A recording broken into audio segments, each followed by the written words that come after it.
ibari hafi. Iyo ni ivanjiri ntagatifu.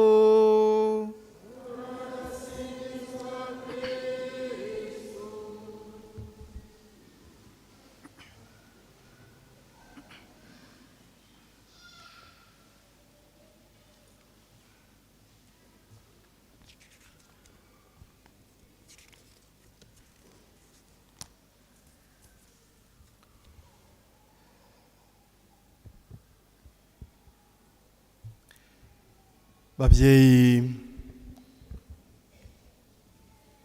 bavandimwe, inshuti, inkoramutima za Nyagasani Kristo Yezu akuzwe, mwatwifurije umunsi mwiza wa Mutagatifu Vincent Paloti. Reka nanjye mu izina rya bagenzi banjye nterure iyi nyigisho mbifuriza umunsi mwiza wa Mutagatifu Vincent Paloti.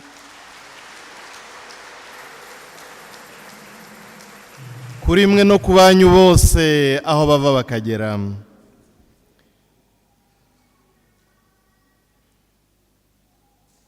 Kwizihiza umutagatifu Padiri mukuru wa Paruwasi ya Gikondo yabidusobanuriye.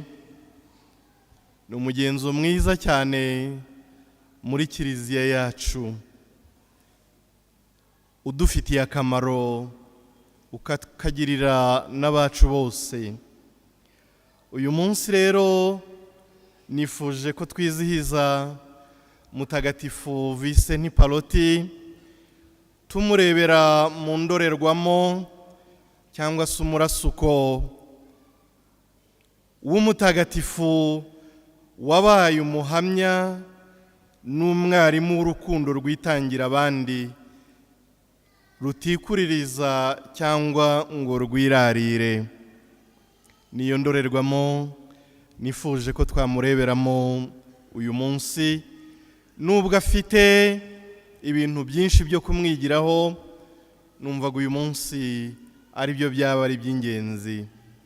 Umwarimu akaba n'umuhamya w'urukundo rwitangira abandi, urukundo rutikuririza cyangwa ngo rwirarire.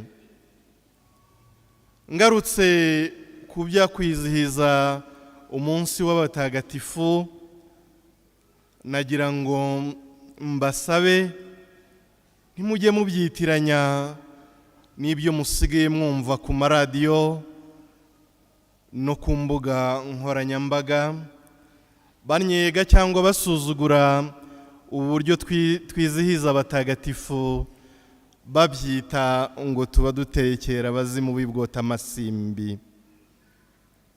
Ni imyumvire iciriritse cyane, kandi nyine nta n'uwarenganya ababivuga, kubera ko abatabizi bicwa no kutabimenya. Twe twizihiza abatagatifu kuko tuzi impamvu yabyo. Bavandimwe muri hano, burya nta gihugu kitagira intwari zacyo, si byo se? Nta gihugu kitagira intwari, nta n'agasozi katagira abakuru, nta muryango utagira abahanga, nta n'umuryango utagira bureberaho. Umuryango nk'uwo ntushobora gutera imbere. Igihugu kitagira intwari ntabwo cyamenya uko cyigisha urubyiruko kwitangira igihugu. Agasozi katagira abakuru ntikamenya uwo kabaza, ngo ntiwamenya uwo ubaza ngo iyo byagenze gutya tubigenza gute. N'umuryango utagira abawuhana, iyo ugeze mu magorwa ntiwamenya uwo wiyambaza ngo mbese ibi tugezemo tubyitwaremo dute. Muri kiliziya yacu rero, kiliziya yacu ni igihugu gifite intwari, kandi intwari za kera cyane, kuva mu myaka 2000. Kiliziya yacu ni igihugu kinini cyane kirenze aya mahanga mujya mwumva, kuko kirenga isi, intambwe zacyo zigakandagira no mu ijuru ry'Imana. Icyo gihugu gituyemo intwari, icyo gihugu gituyemo abakuru, icyo gihugu gituyemo abahanga, icyo gihugu gituyemo abatagatifu, babandi tureberaho tukamenya uko gukurikira Kristo bigenda, kuko babayeho nk'abantu. Padiri Jean Pierre igeze kubikomozaho, babayeho nkatwe, bagenda hakomeye nkatwe, bagira imbogamizi za kimuntu nk'izacu, bagira intege nke nk'izacu, ariko ikintu baturushije kugeza ubu ngubu natwe duharanira, nuko muri ibyo byose bakurikiye Kristo, bakiga uko agenda, bakiga uko avuga, ngo umutsindo wabo ngizo cyabagize abatagatifu. Mu gihe hari ibibazo bikomeye, mu gihe imigenzo myiza mbonezamana n'imigenzo myiza mbonezabupfura yabaga ititaweho, bo batujyaga imbere bakavuga bati ntawe usanga Imana atagengwa cyangwa ngo arangwe n'imigenzo myiza, iba imigenzo myiza mbonezabupfura cyangwa imigenzo myiza mbonezamana.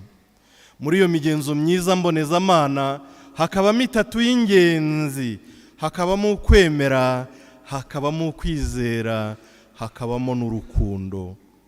Ngibyo ibitugira abatagatifu, ngibyo byagize abacu twizihiza abatagatifu. Hari n'abandi bavuga ngo mbese ko abatagatifu ari abanyamahanga, ngo iwacu nta batagatifu babayeho, ngo mbese iwacu i Rwanda nta batagatifu babayeho. Babayeho cyane. Nagira ngo mbabwire ko batagatifu bose batanditse mu bitabo bya Kiliziya.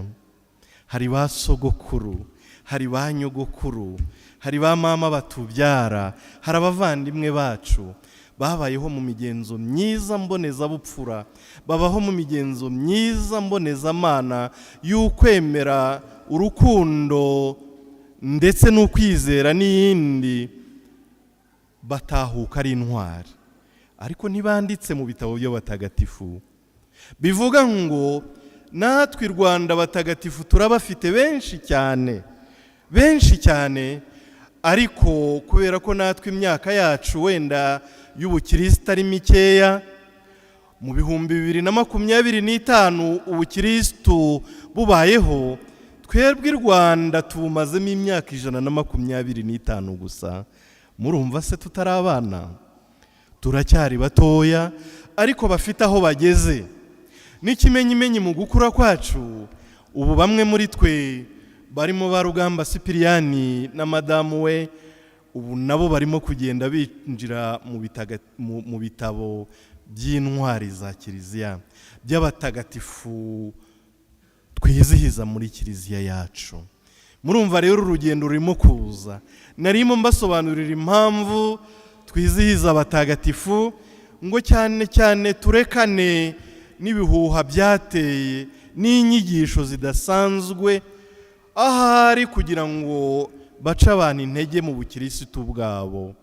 Twebwe uwo twemeye turamuzi, nabo twisunga turabazi, n'impamvu tubikora turabizi. Abaduca intege rwose twebwe twarashyikiriye, nimutureke twikomereza urugendo. Kristo Yezu akuzwe. Mvuye muri rusange nababwiraga abatagatifu, none reka mbabwire umutagatifu twizihiza uyu munsi.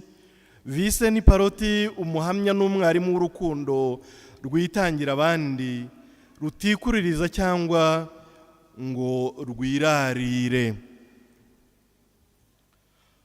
Mu bintu byinshi Kiliziya yahereyeho igira Vincent Paroti umutagatifu, icy'ingenzi muri byo navuga ko ari urukundo. Urukundo ruzira imbibi izo arizo zose, izo twashyiriweho n'amateka, izo twashyiriweho n'ubuzima bwacu bwa politiki cyangwa se bwa sosiyete, izo mbibi zose muri we yari yarazivanyeho, ariko azivanyeho kubera urukundo rw'Imana, ndetse yihatira cyane gukurikiza bya bindi Pawulo mutagatifu atubwira mu ibaruwa ya mbere yandikiye Abanyakorinto umutwe wa 13 kuva ku murongo wa mbere gukomeza, aho aririmba urukundo rw'Imana, twe tuyita hymne à la charité. Ndetse aranavuga ngo abanjye, abankomokaho, umuryango wanjye, iri jambo ryo mu Banyakorinto mujye murisoma igihe cyose mufite iminsi ikomeye.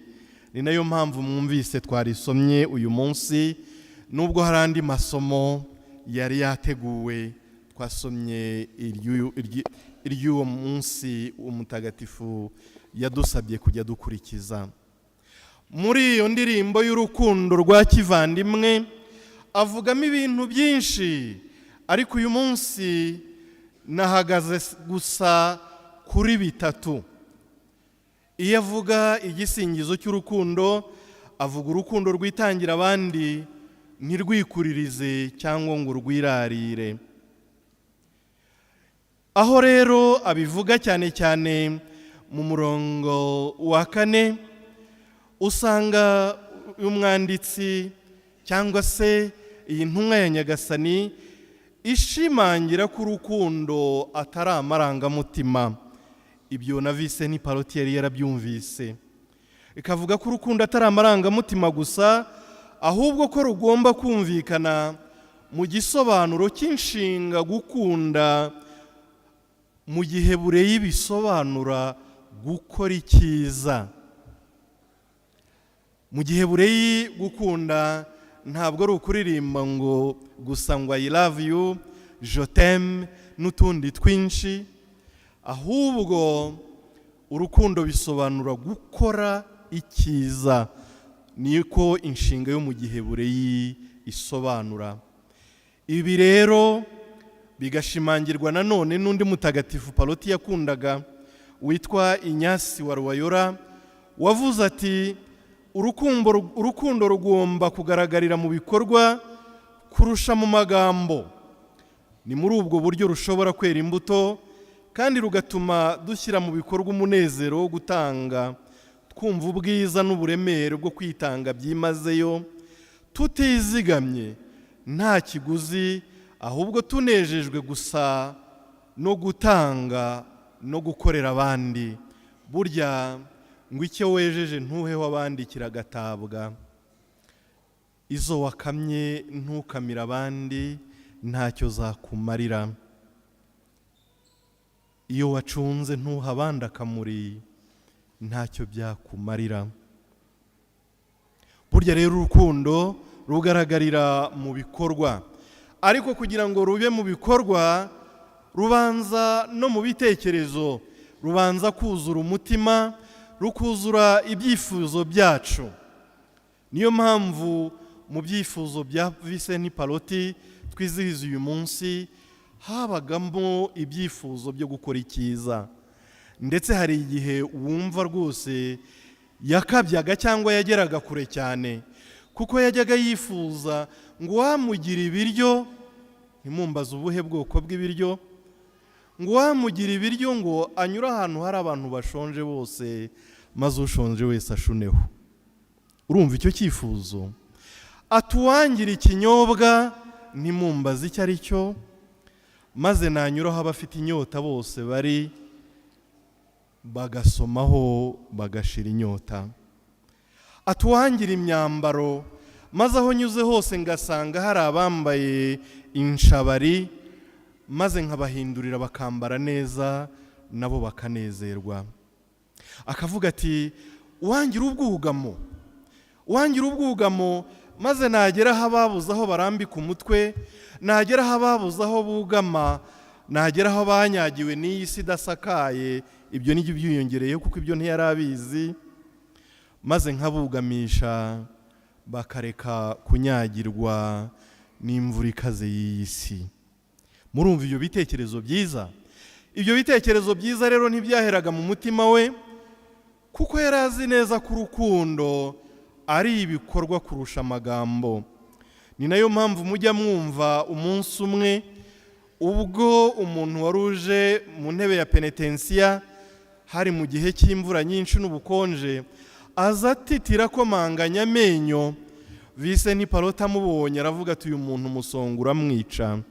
Akuramo ikote yari yambaye rimwe twita manto abantu bambara mu bukonje, ararimufubika.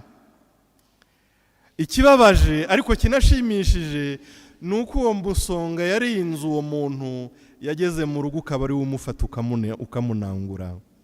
Ariko murumva atarapfuye Rwiza se? Uzi gupfa witangiye abandi, gupfa kubera ko wanzi ko abandi bazira ibibazo by'isi, nabwo ni ugupfa neza. Burya rero abatagatifu ni ababayeho neza kandi bagapfa neza. Reka mbabwire, dusaba inema yo gupfa neza. Iryo ni ibukiro rya kangahe harya? Ni rya kangahe? Ngo dusabe inema yo gupfa neza. Burya hapfa neza ababayeho neza, hapfa neza abagize ibitekerezo byiza by'urukundo hanyuma bakabishyira mu bikorwa. Abo rero ni nabo twita abatagatifu. Abo nibo bazatura mu ijuru ry'Imana ubuziraherezo. Nanjye aho ndaha mbasabiye inema yo gupfa neza, mbasabiye inema yo kuzava muri iyi si mufite agaseke kuzuye imihigo mushyiriyeho umusumba byose. Vincent Paroti ntabwo yagize urukundo rwitangira abandi gusa, yabaye n'umwarimu warwo, ariko aba n'umwarimu ndetse n'umuhamya w'urukundo rutikuririza cyane, urukundo rumwe rutirarira. Buriya iki twica muri iyi si, niyo Roho w'Imana atubuganije mu rukundo, hari igihe rimwe na rimwe iyo tubonye ibintu bigenda neza bidutera kwirarira no kwirata, bigatutera kwikuririza. Niyo mpamvu rero abari mu nzira y'ubutagatifu nka Vincent Paroti twisunguye uyu munsi, bo bagira umutima wahindutse ukava muri ubwo bwibone nuko kwikuririza. Dore rero nkurangire umuntu uzamenya ko yamaze kubona uwo mutima wavuye mu bwibone. Uzamubwira nuko atacyumva ararikiye kwikuririza cyangwa ngo yiyumvemo icyifuzo cyo kwigaragaza nk'uruta abandi bose. Nawe ikizakubwira ko ugeze kuri urwo rwego, niwumva utakiyumvamo ko ari wowe uruta abandi, uzamenye ko iyo nzira wayitangiye. Nibikubaho uzacika ku ngeso yo kwiyemera kuri bagenzi bawe, ubwirasi no kwendereza abandi uzasigara ubigendera kure. Icyo nicyo kizakubwira ko watangiye ya nzira y'ubutagatifu. Hejuru y'ibyo byose rero muvandimwe wanjye, kugira ngo umenye ko iyo nzira wayitangiye, uzisanga utakiyumvamo akayihayiho ko kwibwira ko kubaho neza ari ukubaho utareshya, cyangwa kwibwira ko urusha abandi ubutungane ndetse n'ubuhanga. Umutima wakiriye iyo ngabire y'urukundo rutikuririza cyangwa ngo rwirarire, numara gutura mu gituza cyawe uzatandukana cyane na bya bindi bita ubumenyi butera kwirata. Kwa kundi wumva waramenye ibintu ukumva abandi bose barabaye ibicucu kuri wowe. Oya, urukundo rurajijura. Ibyo nabyo uzabisoma mu Banyakore n'umutwe wa 8 ku murongo wa 1. Igihe uzagira urukundo ukamenya iby'isi, ukamenya ubuhanga, ariko ntibugutere kwirarika, ahubwo ugaharanira kujijura abandi, uzamenye kuri mu nzira y'ubutagatifu. Mu gihe abantu bamwe bibwira ko baminuje kurusha abandi, maze bakiha gusaba byinshi bagenzi babo no kubagenzura, wowe nutera iyi ntambwe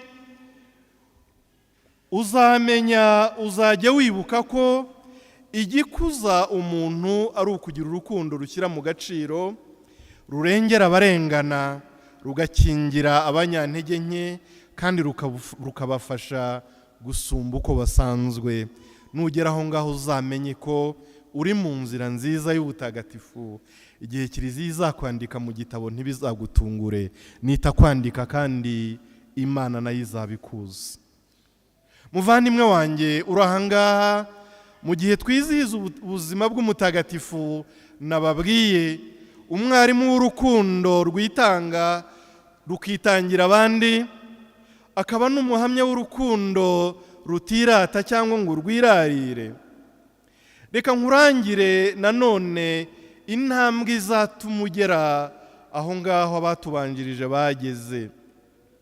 Kugira ngo uzagere kuri iyo ntambwe, uzatangira kureba gusanga intambwe zawe z'ukwemera zisigaye zikataje.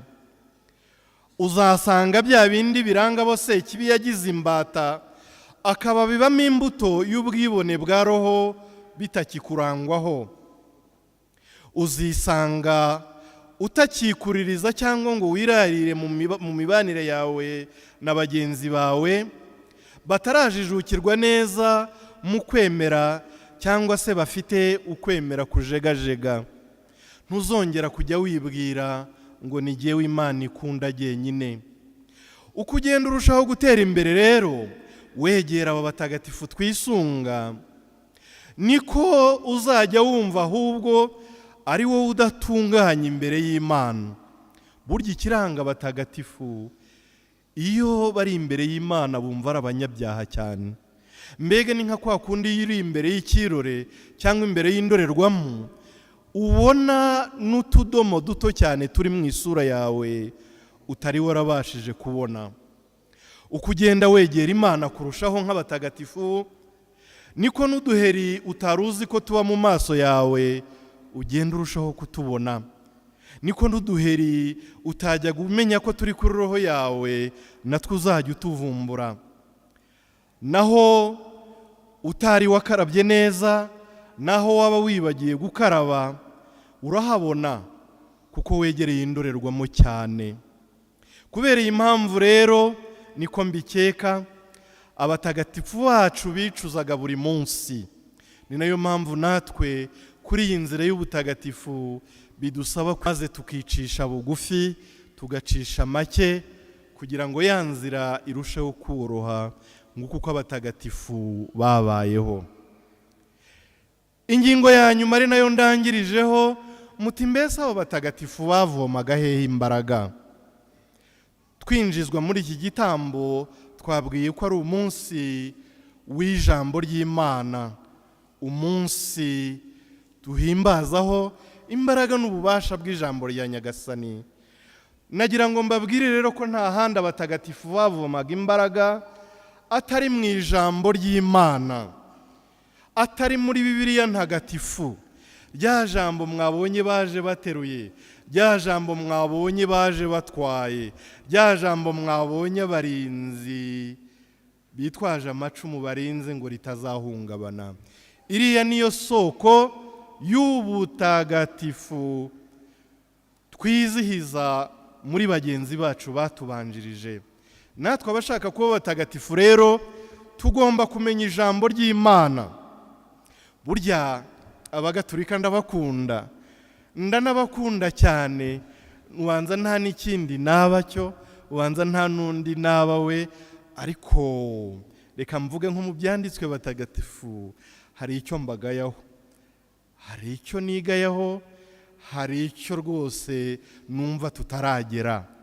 Ntabwo duha umwanya ijambo ry'Imana, ntabwo tuha umwanya ukomeye mu miryango yacu naho tuba hose. Ni ukuri ndababwiye, atari bya bindi byo kwitwaza Bibiliya tutanazisoma cyangwa se tugira ngo abantu baturebe. Ubumbajije abazitunze mu ngo zabo baba bakeya. simbivuze ntagira ibyo nangiza, ariko n'abazitunze sinzi niba tuzisoma. Abakirisitu Gatolika izo ntege nkeya ndabizi turazifite, ntabwo dusoma ngo ducengere kandi dusobanukirwe n'ijambo ry'Imana. Maze rero hakaza ba bandi basomye umurongo umwe, basomye imirongo ibiri, bakaza bakatubeshya natwe tukemera. Abatarageze ibwami babeshywa byinshi, abatarasomye Bibiliya babeshywa byinshi mu byanditswe bitagatifu, bakatubeshya natwe tukagira ngo nibyo koko. Simvuze ko mvuge ngo iki se, nibyo hari abatubwiza ukuri, ariko hari n'abatubeshya. Hari n'abatubeshya kugira ngo badukurure batujyana mu bibafitiye inyungu, badukurure batujyana mu bibahesha inyungu zabo. Nigeze kubabwira, reka mbabwire nongere mbisubiremo, nigeze kubabwira ko ndi umupadiri, hari umuntu wari ugiye kungira umuyehova. Murabyumva ra? Umuntu yaje kunyigisha ashaka kumpindura umuyehova. Ko mundeba cyane se? Nuko nagize Imana akanjyana gukinira ku kibuga nsanzwe nitorezaho, naho ubundi rwose yarangejeje kure. Reka nkababwire nsozereza aho ngaho, niba nabatindiye mu mbabarire, ntimumaze kumenyera se ubundi. Hashize imyaka 21, hari mu 2004, nari vikeri i Kabuga. Padiri mukuru w'icyo gihe Yohani Gikondo ansaba kuza kumusomera misa, hari ubundi butumwa yari yagiyemo. Ibyo nigeze kubibabwira murabizi. Nyisoje twafatiraga bisi zizatwegerane hano Nyenyeri, tugaca hariya hari ivumbi ryinshi, tukazamuka tugana mu mujyi ahari gare hariya mu mujyi hejuru. Nicara muri twegerane inyuma ya ntebe y'inyuma, nicarana n'umugore mwiza cyane, umva kandi noneho ndabyishe simbakira. None se kuba padiri narabonye ko umugore ari mwiza cyane, hari icyaha nakoze? Kandi ubwo muranseka, nimunseka muzambyara.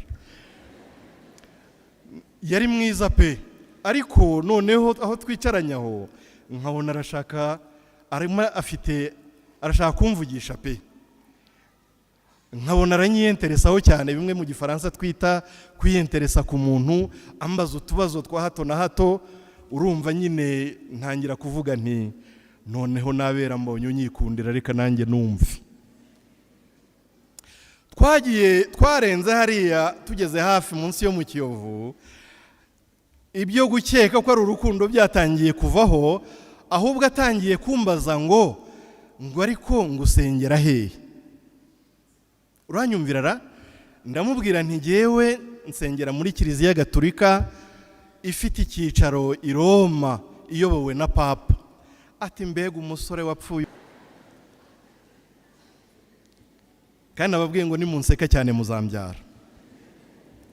Ati mbega umusore, urumva mu myaka 21 ishize nari naramera imvi. Ati ukajya kubeshywa n'abapadiri bimwe birirwa bababeshya. Ntindapfuye noneho karabaye. Ati burya abapadiri barababeshya, uzaze nkwereka ahantu basengera, ahantu basenga Imana nzima. Ubwo rero ntangira kwigira ikigoryi ngo numve ibikurikiraho. Ndamubaza ntese abapadiri batubeshya ngo iki? Ahita azamura Bibiliya ntagatifu. Ubwo ndabigira bigufi ngo padiri mukuru ataza kumpamagara ntarangije. Nuko azamura Bibiliya ntagatifu arazitwaza, ajya afungura mu Banyakorosi, ansomera ahantu havuga ngo, ambwira ngo, bivuga ngo Yezu nikira, ngo ni ishusho ry'Imana, ngo numuvuka mbere mu byaremwe byose. Muze kuhasoma nimugera mu rugo ndahabarangira. ngo numuvuka mbere mu byaremwe byose. Ahita ndeba arambwira ngo nturebe ukuntu abapadiri babeshya ngo burya Yezu si Imana, ngo ni ikiremwa kiruta ibindi biremwa, ngo kandi yavutse mbere y'ibindi biremwa byose. Ngo birirwa babeshya ngo Yezu ni Imana. Ntekereje ko ubusore bwanjye nabuhaye Yezu kuko ari Imana, numva n'akajinya gatangiye kuzamuka. Ndavuga uyu mugore koko, ariko kubera ko ntakunda kujya impaka muri tagisi, nuko ntangira kwihemberamo izindi mbaraga zatuma nanjye ntava aho ngaho kandi nta kintu mvuze. Nuko kubera nari nzi bikurikiraho, ndihangana ndamubwira nti mada, ariko mbivuga cyane, wambwira ibikurikiraho kugira ngo numve. Umurongo wa 16 rero waravugaga ngo niwe byose byaremewemo, ngo kandi byose byaremwe nawe. Ndamubaza none se mada, umuntu ibintu byose byaremewemo, umuntu ibintu byose byaremwe nawe, ubwo Yezu koko ntabwo ari Imana? Mbona atangiye kwiyegeranya, ahari nkaho yarabuze igisubizo. Ariko nari navanye n'abakristo nasomeye misa hano, bakajya bandeba sinkamenye ko barimo kuvuga batereka turebe umupadiri agiye kuba Yehova. Maze kumubwira nti mada, uyu muntu ibintu byaremewemo, umuntu waremye ibintu byose, nta kuntu ataba Imana. Abagore muri abana beza cyane, banga guceceka aho bari bicaye imbere, bahita bakoma amashyi cyane ngo padi ngo uradukijije rwose, ngo twari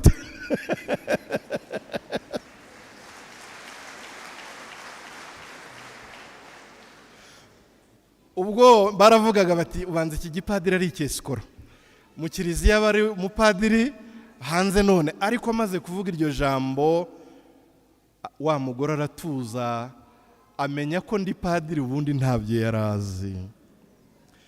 Impamvu mbabwira ibi byose nkabana nabatindiye n'ukubera iki? Nitutamenya ijambo ry'Imana, abadufata bazabona aho badufatira. Nitutamenya ijambo ry'Imana, bazatubeshya twemere.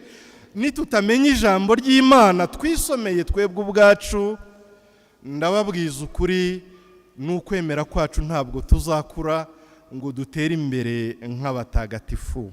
Nimunyemerere nsozereza ahangaha, ariko mbifuriza kuzaba abatagatifu, twese tukazahurira mu ijuru ry'Imana. Nyagasani Yezu nabane namwe.